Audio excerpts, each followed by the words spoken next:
Okay.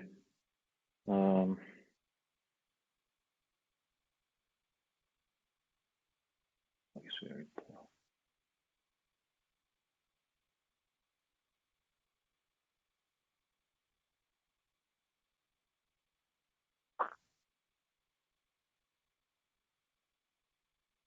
Hello. Hello, Rinpoche. You back? Yeah. I lost the signal. Okay, we can see you now. Okay. Good.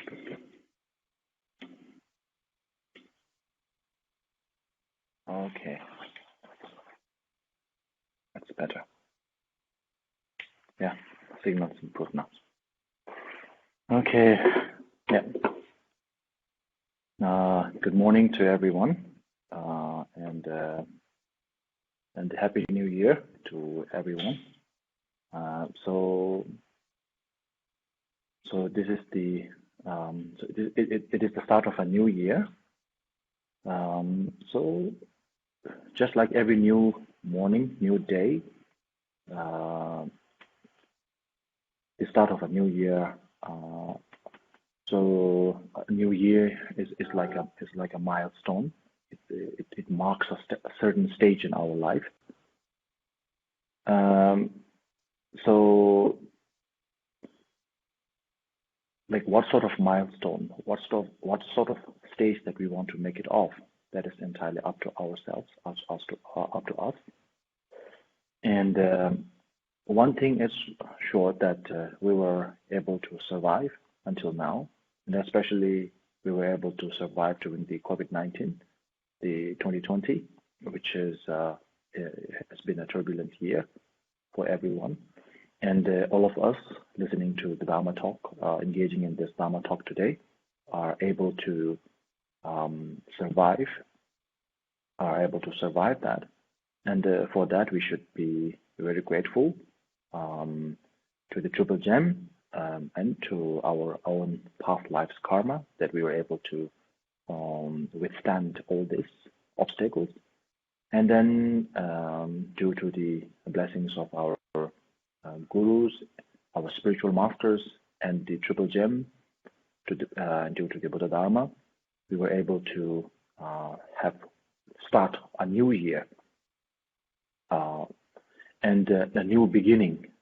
And this, as I said in the beginning, this new beginning we will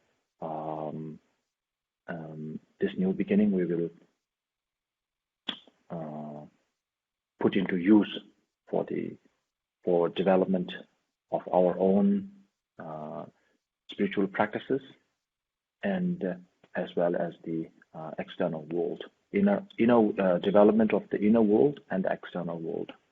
By inner world, I mean our own mind. By external world, I mean the world around us.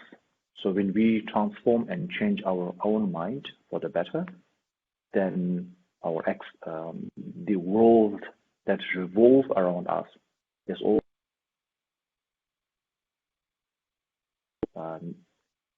New Year's resolution, or whatever we call it.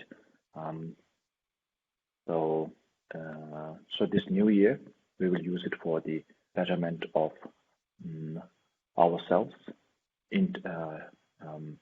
internally as well as externally. So now, to begin with today's teaching, the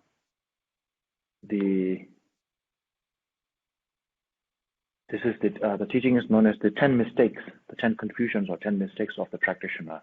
And the first mistake was not searching for the right guru, not searching for the right guru, but instead looking for someone with just fame and lots of following, and someone with all the glitter. So if you go for a teacher who has only fame, then so basically what instruction of a practitioner. So the session that we are going through today is known as the 10 mistakes of the first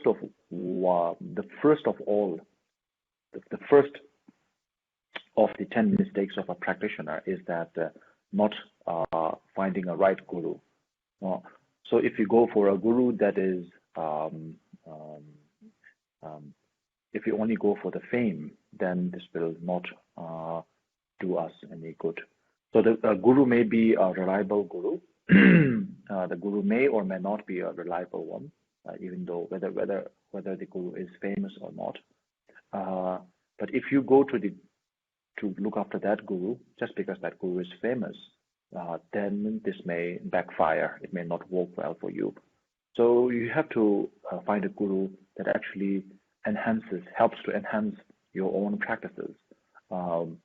If you are new to the Buddha Dharma, then it should be someone, if you are already in a Buddha Dharma, if you have been practicing, then the guru should be able to enhance your practices. If you are new to the Dharma, then the teachings of that particular guru, whether that the teaching of that particular guru has to help you elevate your practices.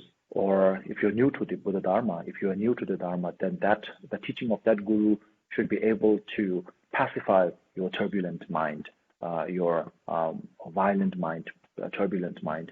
So whatever is troubling you should be a little bit pacified due to the teachings of that guru. If that is the case, then this person can be your guru. So the first mistake of a practitioner is not finding the right guru, and we covered that last week.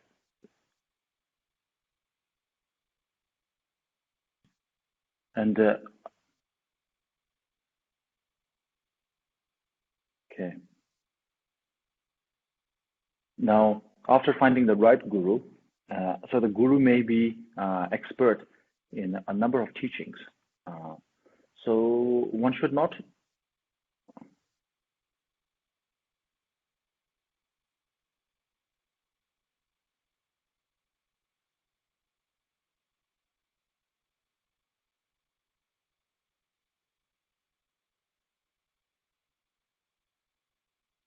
Yeah.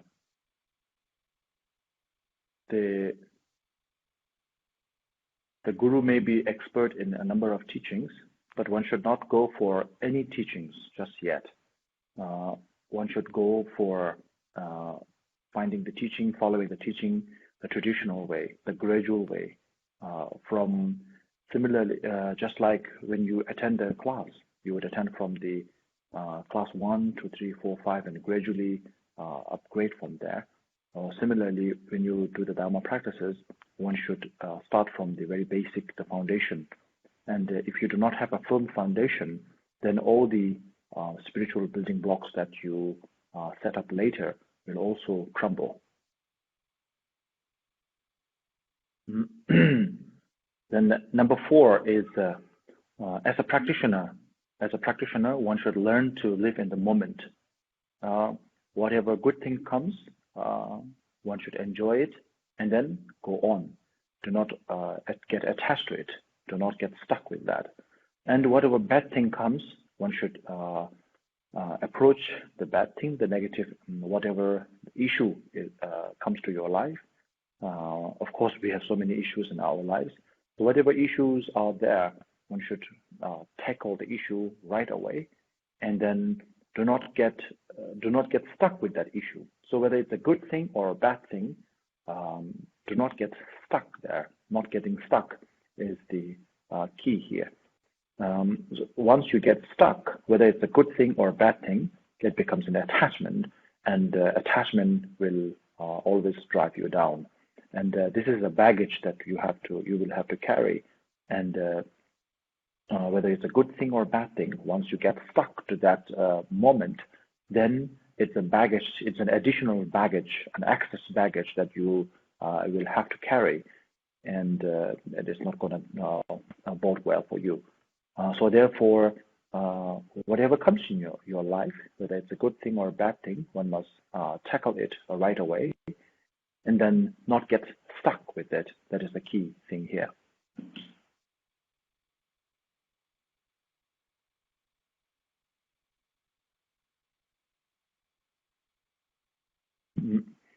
Then, as a practitioner,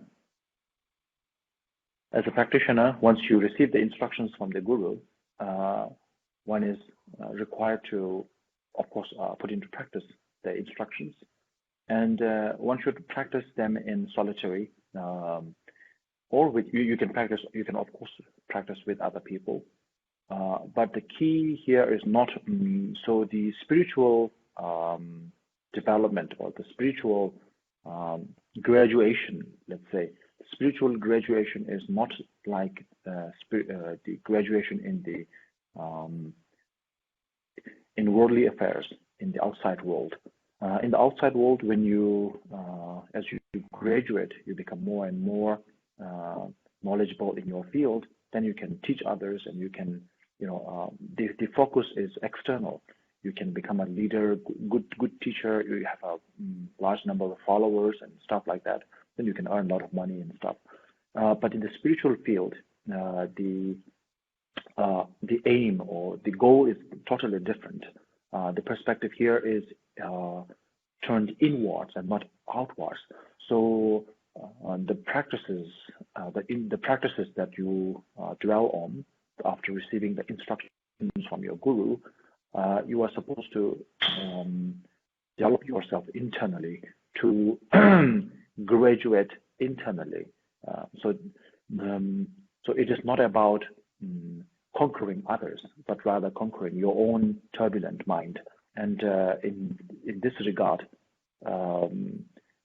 looking forward to gather fame, looking forward to become the in a Dharma group, or in a, for example, in a group of Dharma students, trying to become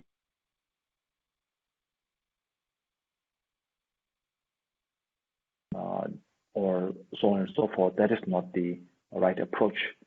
So one should aim towards conquering and developing oneself, rather than conquering and controlling and conquering others.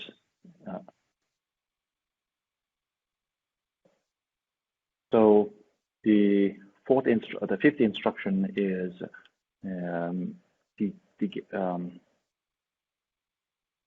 the gatherings, not sharing one's wealth with others.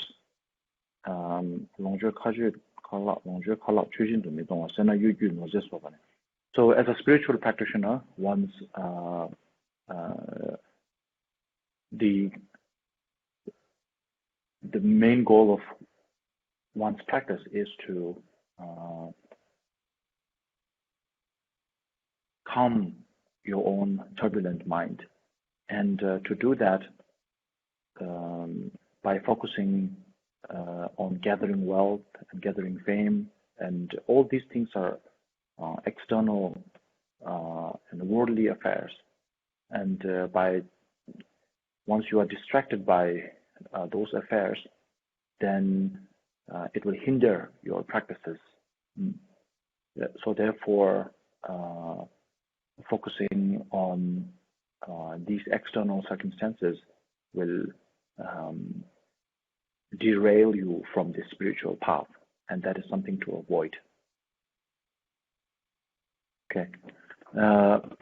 As a practitioner, focusing on your commitment and your vows is key, because the commitment and the vows, they are like the railings to support you,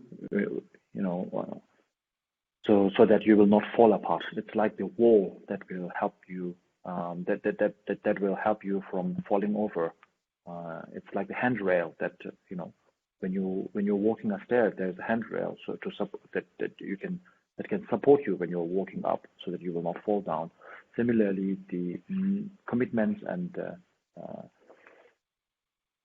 the commitments are like the handrail that will support you from not falling over. So if you think it, if you don't think it properly, you will feel like the commitments are there to punish you or torture you, because there are so many commitments to keep.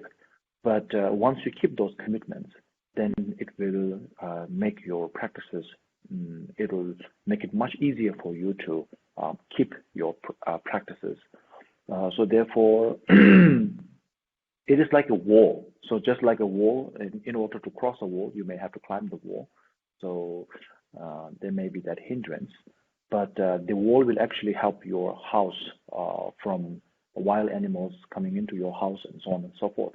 So therefore, there is if someone asks you whether you would need a wall for your house or not, you will certainly say yes, to guard from thieves and stuff. So similarly, there's commitments, and the commitment and the vows help as a guard, as a wall to guard you against intruders.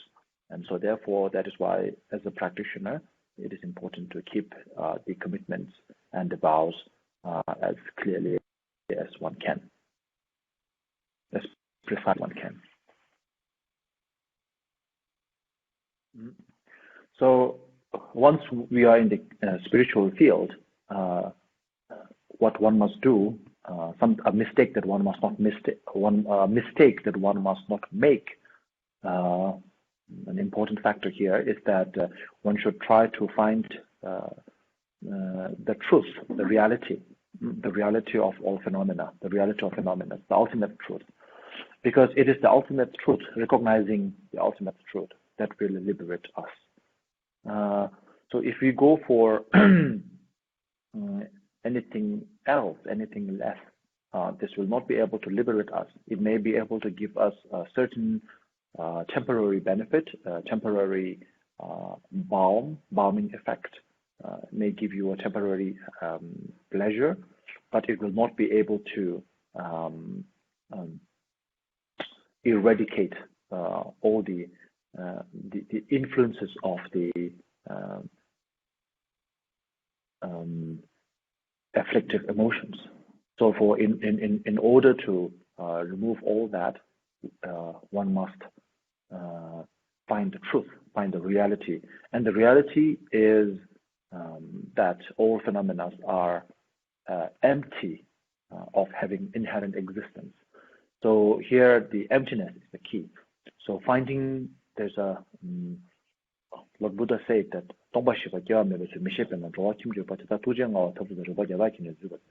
so due to the fact that sentient beings couldn't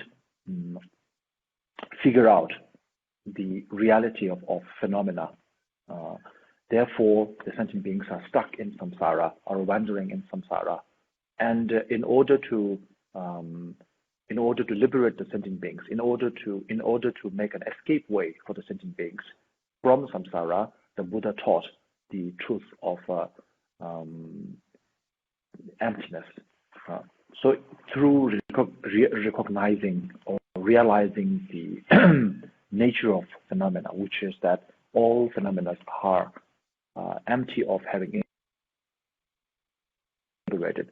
So this is one should strive for, aim towards, and with that as a goal, one can add. And number 8, I think, is very. I mean, all the instructions are very important, but number 8 is something that is very much relatable. So that is that instead of trying to calm, instead of trying to calm and conquer one's own mind, trying to conquer other people's mind. So that is a big mistake for a practitioner. One cannot conquer other people's mind no matter what. Even during the Buddha's time, Buddha was not able to, let alone conquer. Buddha was not even able to. I mean, that is not even his goal. Buddha did not convert the whole of India to Buddhism, and let alone the world. So making people into Buddhist, or turning other people's mind is not our goal here. So as a practitioner, one should strive forward to conquer one's own turbulent mind and not other people's. If someone comes to you asking for wisdom, seeking wisdom and guidance, then you may give you may say something from your own experiences, your own spiritual experiences, but instead of conquering your own mind, going all out, and trying to convince and conquer and control other people's mind, other people's behavior. In today's term, we call it judgmental. So judging other people instead of judging oneself, instead of conquering or pacifying one's own turbulent mind is a big mistake for a practitioner.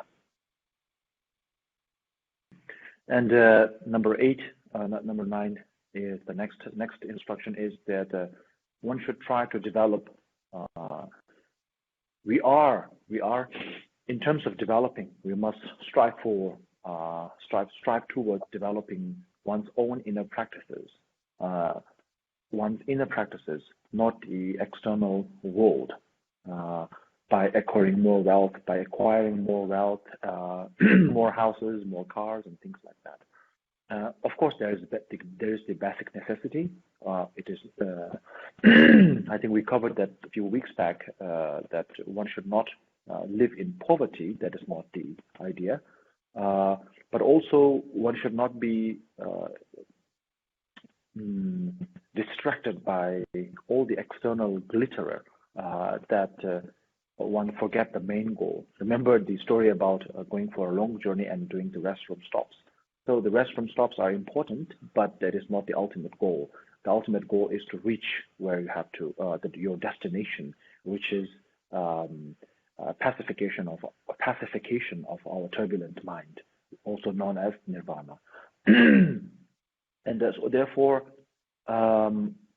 this is what we should be striving for: development of our inner practices, not external affluences. And the last instruction, last but not the least, of course, the last instruction, the 10th instruction, is that one should practice now and today, because today we have all the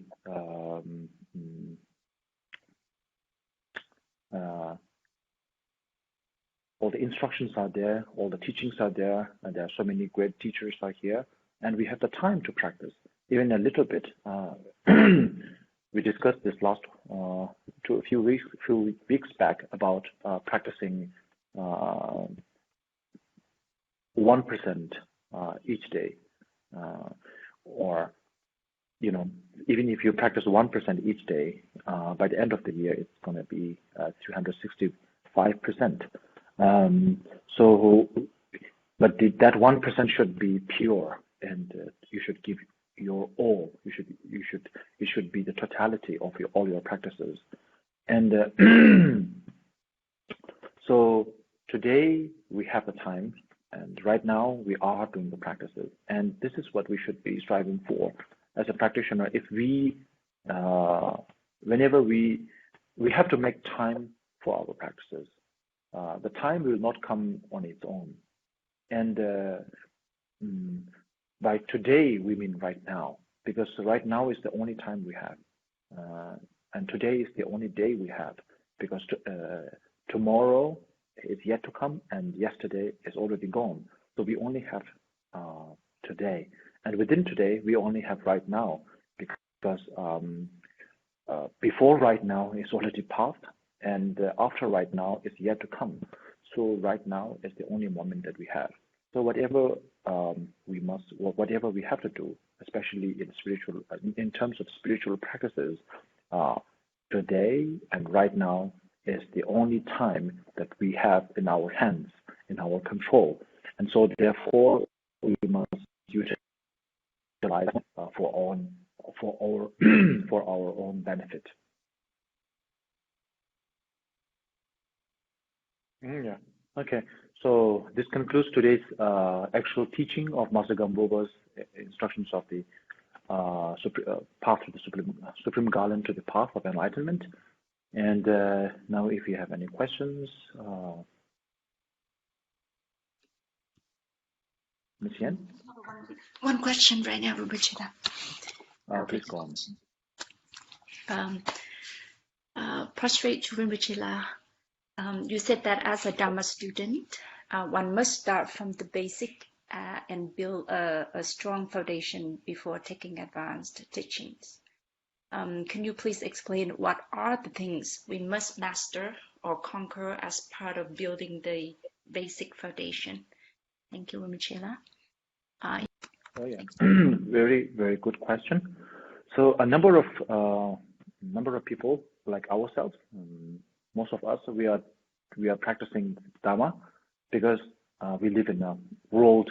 We live in a part of the world where they practice Buddha Dharma. So whether you are in Vietnam, whether you are in Tibetan community or Chinese community, so most of us practice Dharma because we practice Dharma. So it's in our culture. So it becomes our cultural identity, and that's why we are practicing. And therefore, we do not have much knowledge of the Dharma. Now think of that as an outsider, as an alien, right? Practicing. Why should an outsider practice Buddha Dharma? Think it that way. Someone, let's say from someone with a Christian background, let's say someone with no religious background at all, why should they practice Dharma? Or do they need to practice Dharma? Now in this regard, one is certain. The first thing is that we are lost in samsara. We have happy moments and we have unhappy moments, and it keeps circling just like day and night. There's a happy moment up and unhappy moment down, up and down, up and down, up and down, and it doesn't seem that bad, right? Up and down, day and night. We have day and night in our lives. We have days which we look forward. We have night which there's darkness, and then we cannot see anything unless we have artificial lighting in the room in nighttime. So similarly, we have happy moments and unhappy moments. It doesn't seem that bad unless you think of it in a wide from a larger perspective. We are in that cyclical existence of going round and round and round and round without reaching anywhere, just like walking on a treadmill. So you may be running at the topmost speed that you can run, but still you're not getting anywhere. So the day and night of happiness and unhappiness keeps circulating and circling. And more often than not, we are in the down mode rather than the up mode. So this is something that we want to escape. In order to escape that, we are pretty sure that it is due to our ignorance, because we are in our bad mood or downside when we don't have any clue what to do, what is happening, what is going around. So that not knowing is the ignorance. And this ignorance, this temporary random ignorance, that ignorance didn't come up out of the blue. There is a deeper ignorance there, and that ignorance is known as ignorance of the reality, ignorance of the ultimate truth. And that ultimate truth, as we covered before, is the truth of emptiness. So the first of all, one's approach towards Buddha Dharma should not be through refuge or chanting mantra or this and that. Of course, you can do that, but that is not the. If you want to make a grand entrance into the Buddha Dharma, one should strive forward through finding or understanding the ultimate truth, the reality. It doesn't mean that you have to find the ultimate truth right away. Of course, you must learn to have an intellectual understanding of the ultimate truth, but to have an experiential level of ultimate truth, that will take much more time. But initially, one will need to have an intellectual understanding of the truth. Once you have the intellectual understanding of the truth, once you understand the ultimate truth, then you will also know that there is a relative truth. So ultimate truth is that all phenomena are empty of inherent existence. Even though things are ultimately empty, but they still do arise from that ultimate sense, ultimately empty sense. And that is known as the relative truth. And understanding the relationship, the balance between the ultimate and the conventional truth, or ultimate and the relative truth, one develops the understanding of the Four Noble Truths. The first is the true truths, the ultimate truth, and the relative truth. Once understanding that, you gain an understanding of the Four Noble Truths. And once you know the Four Noble Truths, there are two things to develop and two things to abandon. You know that. And in order to do that, one needs to study more, one needs to rely on a guru, one needs to take refuge in the Buddha Dharma, and so on and so forth.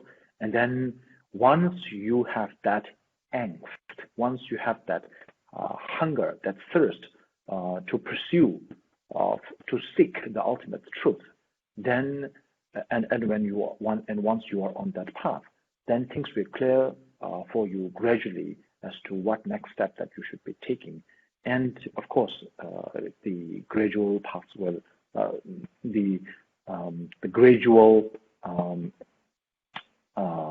advancement of one's spiritual practices will become clear to you as you proceed. There's only one question today, Rinpoche. Okay. Oh, sure. there's one more. Thank you. There is one more on the chat.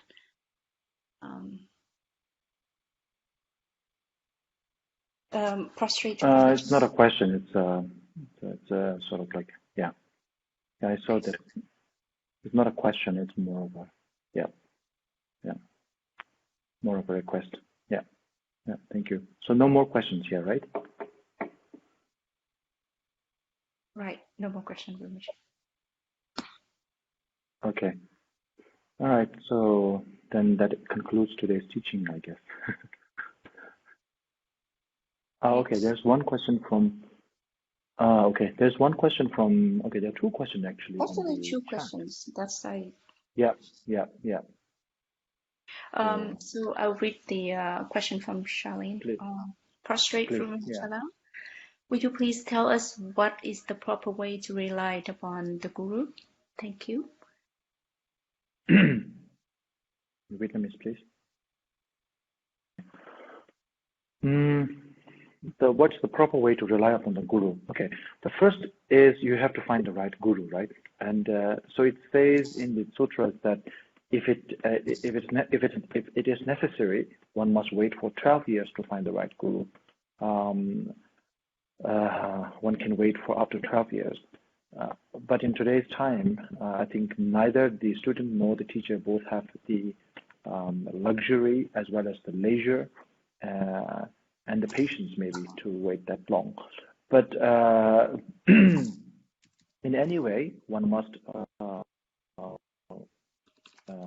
do a study of the teacher, and the teacher must also do a thorough study of the student, whether he can lead the student to the desired destination, spiritual destination.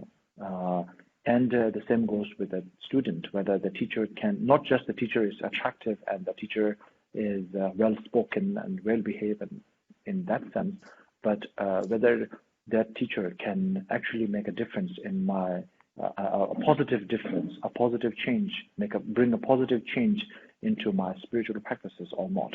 Now, when that is in, all these things are in tune, then one must,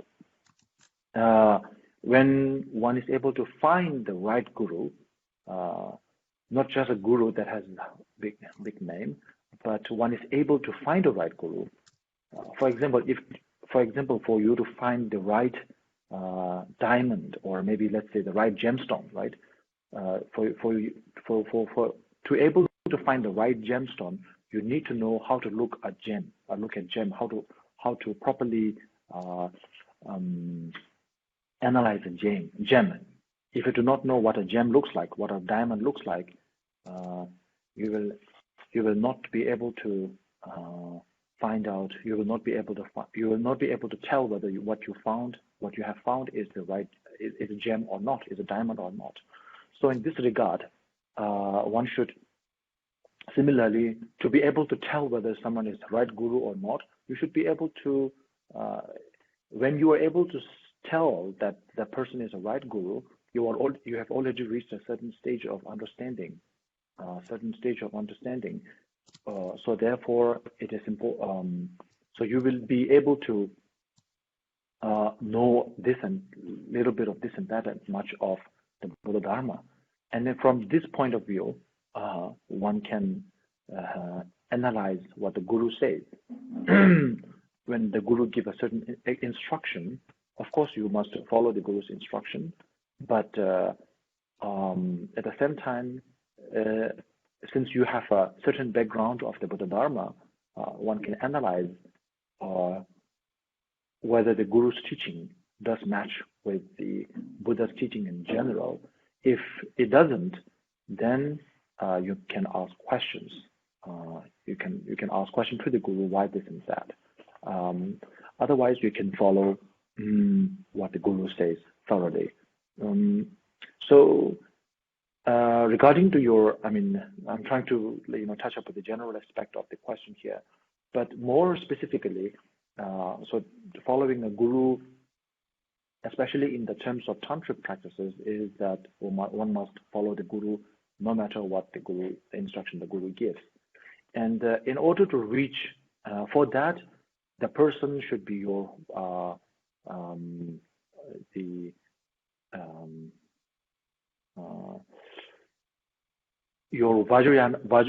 Vajra master.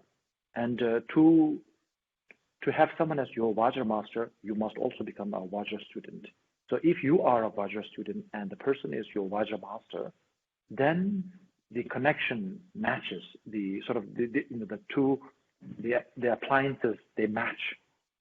Like the Android phone and iPhone, they don't really match usually, right? So one needs to do a lot of tweaking in order to match those two with when you want to share files and stuff. So similarly, when the student becomes a guru's Vajra student, and the teacher also becomes a Vajra master, just because the teacher gives you some Vajrayana related instruction doesn't mean that person is your Vajra master. So when the teacher becomes a Vajra master and the student becomes a Vajra student, then there's a connection. There is a certain connection within the two, and once that connection is established, then the student must follow each and every word instruction of the guru without any question and without any doubt. But there is more flexibility in the sutra sense than in the Vajrayana sense. Yes. Rinpoche, there's a follow-up question regarding Vajra master and Vajra student. I'll read the question. Rinpoche, I have a follow-up question regarding Vajra master and Vajra student. Who is considered as a Vajra master and Vajra student? Thank you, Rinpoche.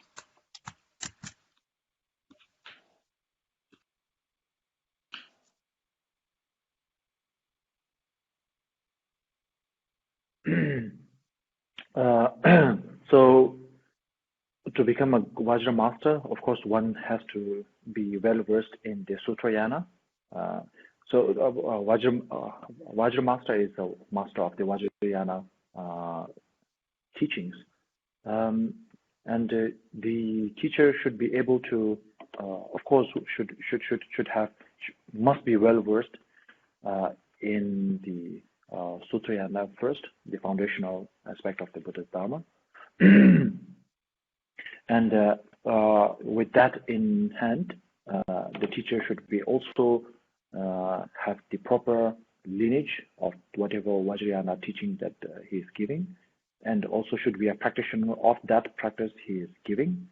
And the teacher should be well versed, highly efficient in the rituals concerning to that practice. And most importantly, the teacher should be able to combine the practice of should be able to combine the practice of the Sutrayana and Vajrayana for the sole benefit of the Vajra student, so that the student is not confused with the teaching, with the lineage, with the ritual, but is able to advance not just gradually, but gradually, of course, but moreover, the student to be able to advance rapidly through the instruction given by that particular guru. So for that, the teacher has to be highly efficient in all these aspects. So the lineage should be pure and proper, and the teacher also should be following his own teacher, her own teacher properly. So the lineage must always be clear and pure, and the teaching must also be valid and irrefutable, whatever instruction or teaching that is giving, and must also be backed by the tantric sutra. So tantric sutra means sutra here refers to the direct teaching of the Buddha, right?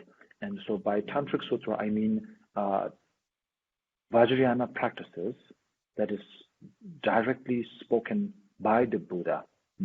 So that is known as tantric sutra. So it should be backed by the Buddha's own teachings. And so in this, so such a teacher can be one's Vajra master. One can take that as one's Vajra master. And a student is something similar. To become a Vajra student, one has to be well versed in all these things.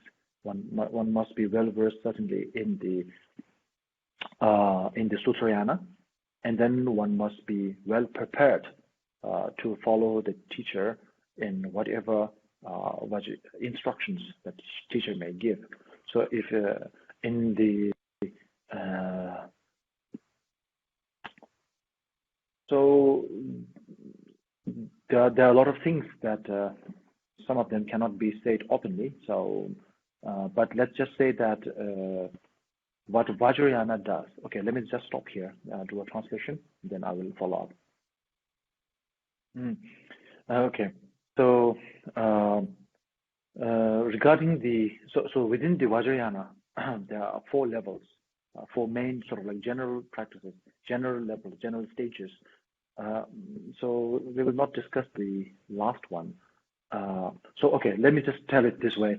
The main goal of a Vajrayana practice is to rapidly advance in your practices so that one reaches to one attains enlightenment, not just nirvana, which is annulment of all your afflictive emotions, but also gain the omnipotency and omniscient mind, so that one is no longer ignorant to any knowledgeable object out there. So to become a Buddha as fast as one could, that is the key of that is the main goal of Vajrayana practices. So Vajrayana and Tantrayana are similar. Tantrayana is general, so even Hindu practices, they call it, there are Hindu tantric practices. But when tantric practices are done with the Buddhahood in mind, in other words, when tantric practices are used as a Buddhist practice, that is called a Vajrayana practice. And in this regard, the main goal is to become a Buddha. And so what usually takes a longer time through Sutrayana is taken. So think of Vajrayana as a shortcut. But shortcuts, the shortcut roads are not always the smoothest road. So there's a lot of obstacles. There will be. So think of all the obstacles that you have in your life right now, and maybe multiply it by 10 times, and that is where you get Vajrayana. I mean, during the road to Buddhahood through Vajrayana is that much more treacherous. It is effective, highly effective, but at the same time highly treacherous. And the key goal here is to become Buddha. And how we use that? So how do we advance our practices? What usually may take 10 million eons, 10 billion eons. As a Vajrayana practice, it takes only 3 years. So how does that come into being? So what happens here is that at any given moment,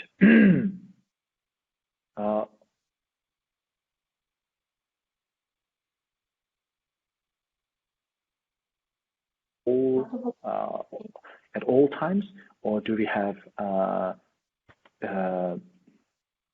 unsavory thoughts that most of the time, like jealousy, attachment, hatred, or dissatisfaction? So, hello? We still can hear you, Rinpoche. A little bit Hello? glitchy. Hello? We can hear you still. Can you hear us? Hello? Hello? Yes, I can hear. I can hear you, Rinpoche. Now Hello? can hear.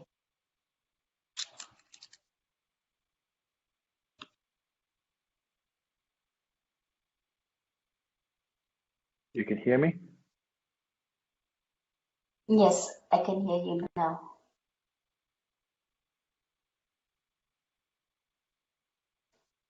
I can hear you now, Rinpoche. Okay, so we're back online.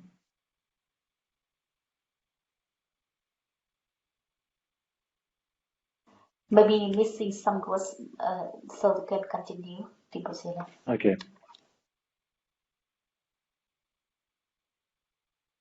We can still hear you. Okay. So your word.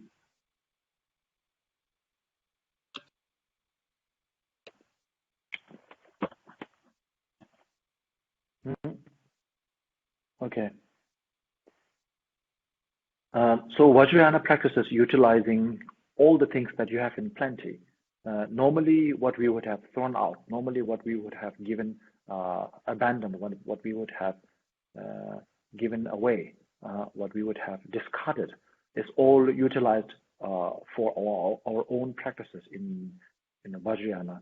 So generally, in almost all religion, and especially in the Buddha Dharma, you see,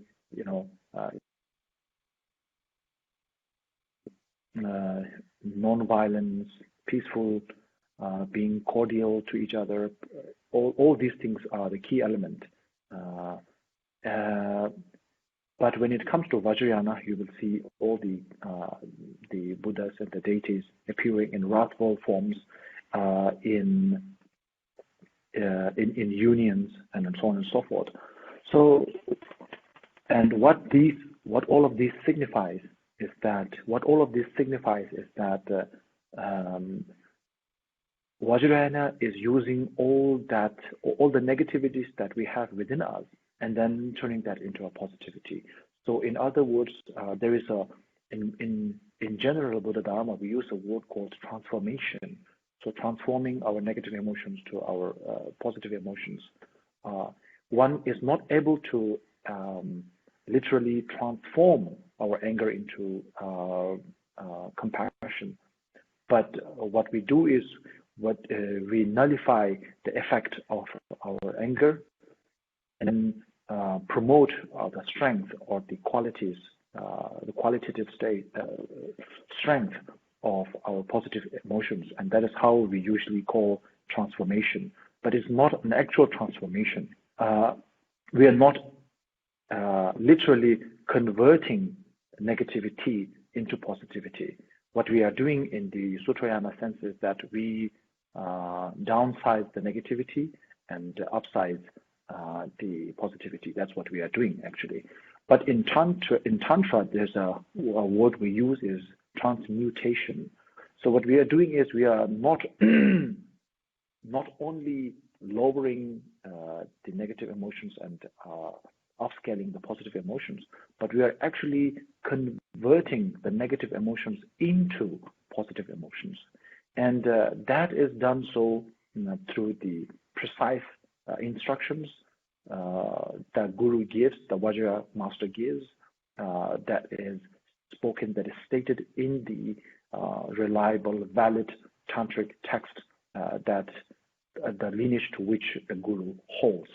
So therefore, the guru should be able to, give all those instructions. So one might say two things are most vital for the guru to become someone's guru. One thing is the guru should be compassionate. So if the guru is not compassionate, the guru will not look after the student. He will give up. But compassion is the only thing, only tool that will hold the guru from not giving up.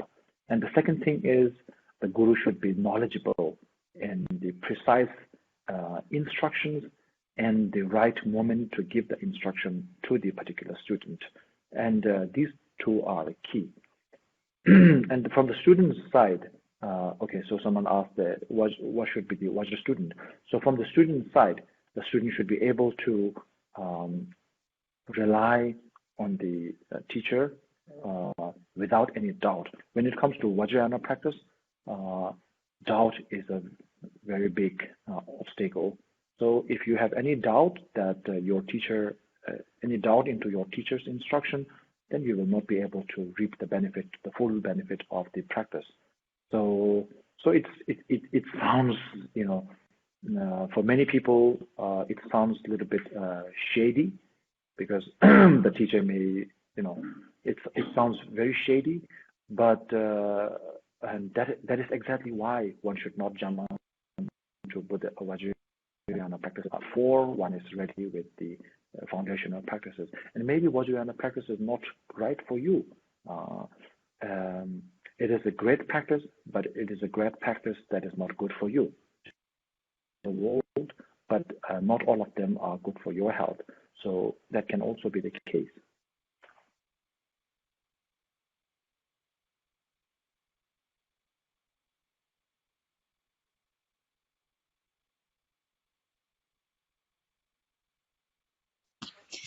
It's done, Rinpoche. Okay, thank you so much. And so I think I saw one more question. So from Kim, dear Rinpoche, this question is, yeah. So yes, the question is it right to carry the pride of being one nation, citizen of one nation? Is it right or wrong? In relation to His Holiness teaching last week. So His Holiness is speaking on universal responsibility. So universal responsibility. So he is looking at this from the point of a global citizen. So there, he sees there is no point in holding on to one's holding stringently onto one's nation, being so proud of being, identifying oneself as I am a Tibetan, or I am a Indian or Vietnamese, or in this regard. So it is more important to see ourselves as human beings first, or as global citizens. So His Holiness is a great promoter for universal responsibility. So universal responsibility transcends the responsibility of being a citizen of one particular nation. So he is speaking in this regard. Okay. Yeah. So this concludes today's teaching class, and so once again, we have touched into the new year, and all of you have been a loyal member of this online group discussion. So I thank all of you for listening so attentively for the past close to, I think, over 10 months. I think 9 months or so. So for listening so attentively without fail. So all of you have been paying attention, not just to not just because it's me talking, but because it is the Dharma, the precious Dharma. So I'm very grateful to all of you that you are paying, not because you are listening to me. My voice has no value, but the teaching that I'm passing through is the teaching of Master Gampopa, which has backed by the teaching of the Buddha himself. So therefore, and this is the lineage is also very pure and unbroken lineage. So therefore, I rejoice in all of you engaging in this very sacred practice, or not just sacred, but all very important and important in developing your spiritual practices, important in developing your inner strength, important in bringing peace to your own mind, to your family, to your community, and to the world in general. So yeah, for all this, the Dharma is very, very, very important, a vital aspect of the world that we live in. And so all of you are contributing in this regard. So therefore, I rejoice in your practices, in your time, your attention, and your questions. I really enjoyed them, and I thank you all. And so we will continue with the next week's class after that. And wish you all a very happy New Year. Thank you. And yes, and I also want to thank our organizers, Miss Wan, Miss Yen, and also our great translator, Miss Huang. So thank you for your contribution and for your